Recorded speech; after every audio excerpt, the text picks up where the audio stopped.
lahat ng mga Pilipino ay talagang kailangan yung sa cannabis na ay huwag limutin.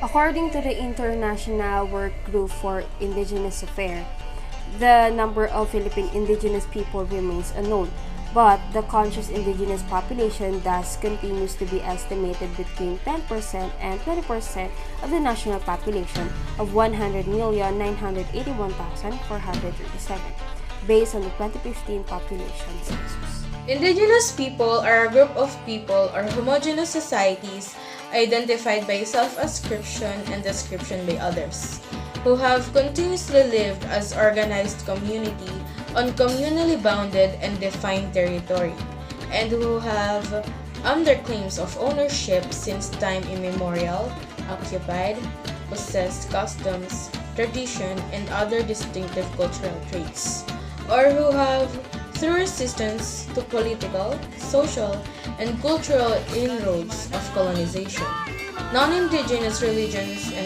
culture become historically differentiated from the majority of Filipinos.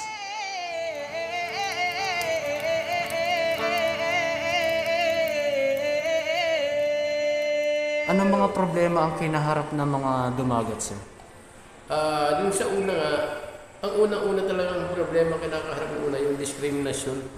Yan ang number one. So, yun namang mga pangkabuhayan yung unang panahon. Kasi yung mga ganit, yung pas kasi, wala kaming problema. Kasi ang unang-una noon, pag may mga pagkain, halimbawa sa isang lugar, 10 pamilya nakatira, hindi yung pwede kumain ng isang pamilya na mayroon na hindi bibigyan lahat. Meaning, salo-salo. Not only the indigenous people are having problems with their rights in their ancestral lands, but also on their rights on education. According to a research paper by Justice P. Eduardo and Arian G. Gabriel, published on May 12, 2021, the Philippine struggle accounts show that indigenous people in the Philippines have been suffering from discrimination and the lack of access to education. The study mainly focused on the municipality of Dumaget in Nueva Ecija province and Dingalan in the Aurora province, where majority of the Dumaget tribe members reside. The challenges to indigenous people students are associated with the cost of transportation, board and lodging, need for subsistence allowance, as well as the discriminatory treatment of the mainstream society. One of the severe cases of forced removal or relocation of the indigenous people in the Philippines is the repeated fleeing of the Lumad in their ancestral land.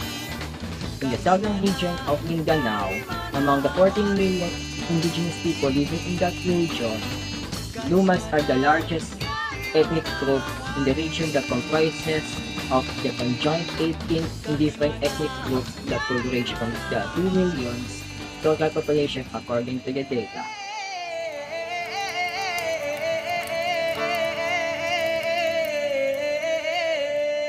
No color, no race, and no territory will define who you are. Put in mind that indigenous people rely on their land to sustain and make a living for their family and themselves. What we need to do is to build public awareness and provide diversity by making sure that they understood every agreement and that they agree onto something without taking advantage of their weakness when it comes to comprehension. Let us introduce them to innovation and set no boundary between us and our indigenous people. For just like us, they must be heard and validated at all costs. As a Filipino, our responsibility is to help the native to rise from the poverty and stop social inclusion. And they should be given importance because they belong to the Filipino race. Each one of us should be aware and stop discrimination. Let's not be selfish. Affirms the law and rights for the natives. The government should also protect the place where they live and preserve the culture because it is part of their lives, because without them, the Filipino race would not exist. Promoting or maintaining culture, tradition is a big part played by the natives in the Filipino civilization that should be appreciated and given attention because it is part of our history.